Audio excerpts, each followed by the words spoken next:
Hello students, तो जैसा कि आपको पता है कि हम एक सीरीज लेकर आ रहे हैं जिसके अंदर हम उन क्वेश्चंस को डिस्कस करेंगे जो जेईई एडवांस के पेपर के अंदर हमारे पास रिसेंट ईयर्स के अंदर आए हैं और उन क्वेश्चंस के थ्रू हम एक एग्जामिनर के माइंड को गेस करने की कोशिश करेंगे कि उस तरह का क्वेश्चन एग्जामिनर क्यों पूछ रहा है और वो हमारे से क्या एक्सपेक्ट करता है कि जब हम जेईई एडवांस के पेपर के अंदर अपीयर होते हैं तो हम उस क्वेश्चन को कैसे कैसे सॉल्व कर सकते हैं और कैसे वो क्वेश्चन जो है हमारे पास वो आगे आने वाले अदर एग्जाम्स में जो है वो डायरेक्टली या इनडायरेक्टली पूछा जा सकता है।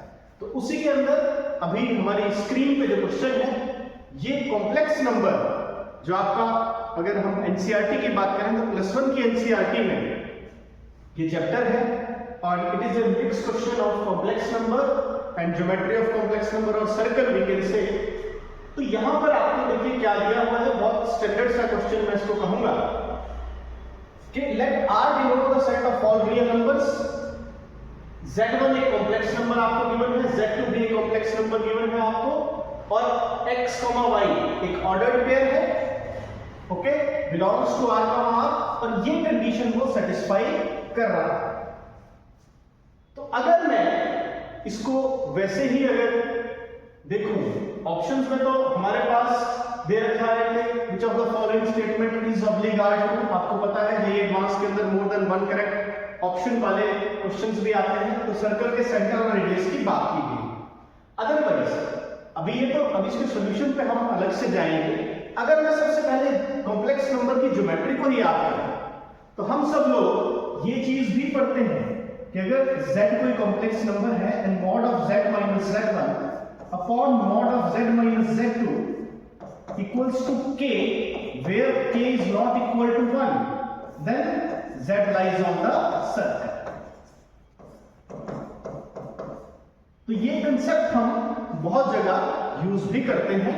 तो ये एक तो बात दी गई कि ज्योमेट्री सर्कल की थी, ये सब इसने ऑप्शन में ऑलरेडी दे रखा था, बट आगे के लिए अगर हमें कभी क्वेश्चन आता है तो ये वाला हम डायरेक्ट चीज भी जो है वो याद रख सकते हैं कि वो ज्योमेट्री कौन सी होगी। क्योंकि कई बार जेईई मेंस के अंदर हमने देखा है, सीईटीज के अंदर हमने देखा है कि वहां पे इस तरह के क्वेश्चन पे डायरेक्टली पूछ लिया जाता है कि कौन सी है ज्योमेट्री, किस हमारे फिगर को, सर्कल को, पैराबोला को, एलिप्स को, किसको रिप्रेजेंट कर रहा है।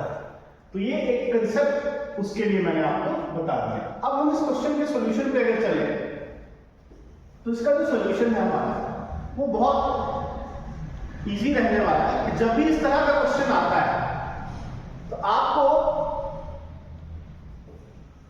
ये जो x प्लस एयोटा y का पेयर दे रखा है इसको हम मान लेते हैं कि let z is x plus iota y। ये जो ऑर्डर्ड पेयर x, y की बात की गई थी। सो अकॉर्डिंग टू क्वेश्चन क्या गिवन है कि मॉड ऑफ z हम x plus iota y minus जो z1 की वैल्यू है वो मैं यहां पुट कर रहा हूं 1 plus 2 iota equals to mod of x plus iota y minus 3 iota.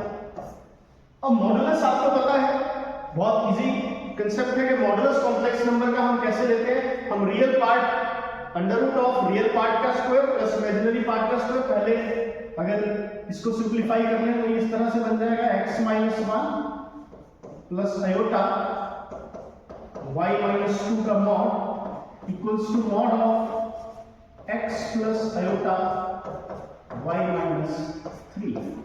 इसका मॉड अगर हम ले लें तो mod will be under root of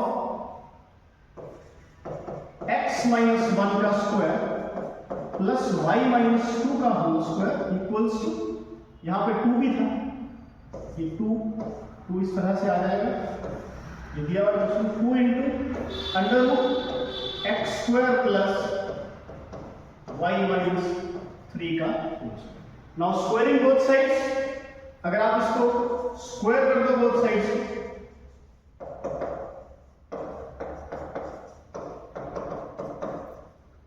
squaring both sides करने पर आपके रूट खत्म हो जाएंगे और वहीं से हमें ये आइडिया लग जाएगा कि एक सर्कल है, क्योंकि यहाँ पे सर्कल के अलावा वैसे कोई ऑप्शन नहीं थी तो उतना तो अंडरस्टूड है, बट अदर क्वेश्चंस के लिए हमें ध्यान रखना पड़ेगा क्योंकि वहां पे अलग अलग ज्योमेट्री पे बेस्ड हमें क्वेश्चन आते हैं। तो जब आप इसको स्क्वायर करोगे दोनों साइड्स को, what you are getting here,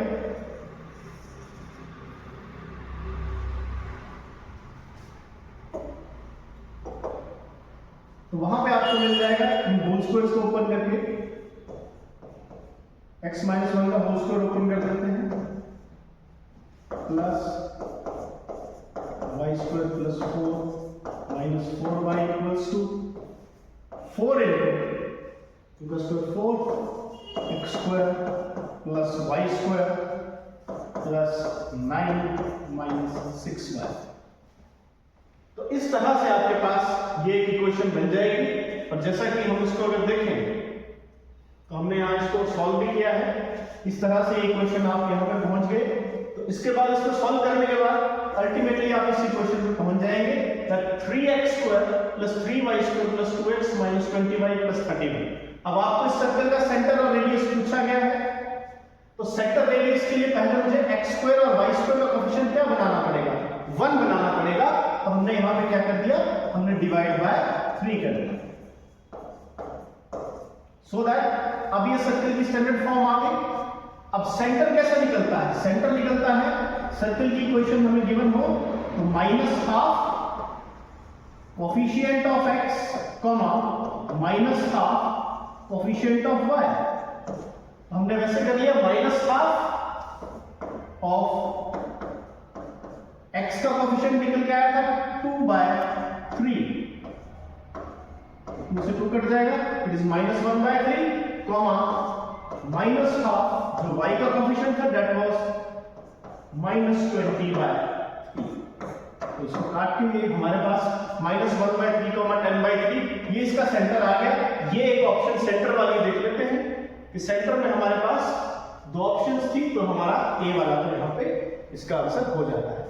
उसी तरह से रेडियस पे भी 2 ऑप्शंस बन रही है। तो रेडियस पे आप जानते हैं रूट जो सेंटर के कोऑर्डिनेट्स है उनका स्क्वायर माइनस कांस्टेंट टर्म, उसको करके बना ये root 8/9 which I can write two root 2/3। तो ये भी हमारे पास ऑप्शन अवेलेबल थी।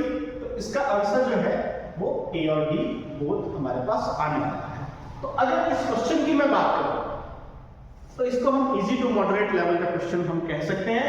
और इस क्वेश्चन में एग्जामिनर जस्ट हमारे को जो है वो क्या हमारे से चाहता है कि हमें क्या ज्योमेट्री ऑफ सर्कल्स के बारे में पता है या नहीं पता है। और डायरेक्टली अगर हम कॉम्प्लेक्स नंबर के लोकस से भी इसको करना चाहें वैसे भी कर सकते हैं, but this is the standard वे जिसके अंदर आपको हर बार जो है वो अलग अलग ज्योमेट्रीज मिल सकती हैं। बट यहाँ पे सर्कल क्यों मिला वो मैंने स्टार्टिंग में ही इसके अंदर आपको इसका कंसेप्ट बता दिया कि mod of z minus z1 upon mod of z minus z2 अगर equal to some constant k है, provided that constant k is not equal to 1 then z lies on the circle. तो एक वो concept भी आपने याद रखना है। बाकी सर्कल का जब सेंटर रेडियस आप निकालें तो वहां जो वैसे तो जेईई एडवांस के अंदर जो स्टूडेंट अपीयर हो रहा है उससे ये गलती एक्सपेक्ट नहीं होती है, बट फिर भी ये यहाँ पे ध्यान रखें कि सेंटर रेडियस निकालने से पहले कोएफिशिएंट ऑफ x स्क्वायर और y स्क्वायर आपने 1 बनाना है, फिर आपने जो है ये फार्मूला अप्लाई करना है। तो इस तरह के और भी क्वेश्चंस को लेकर हम आपसे मिलते रहेंगे और बहुत से ऐसे क्वेश्चंस में कि एग्जामिनर हमारे से क्या एक्सपेक्ट कर रहा था and what was the concept. तो इस क्वेश्चन की अगर मैं बात करूं तो इसमें दोनों कांसेप्ट जो थे हमारे वो +1 क्लास के थे। सर्कल्स की बात थी, 2D में से सर्कल का बिल्कुल इजी सेंटर रेडियस था, और कॉम्प्लेक्स नंबर के बारे में एक मॉडुलस ऑफ कॉम्प्लेक्स नंबर हल्का सा इसके अंदर, डायरेक्ट कॉम्प्लेक्स नंबर की ज्योमेट्री से भी आप इसको सॉल्व कर सकते हैं। Thank you.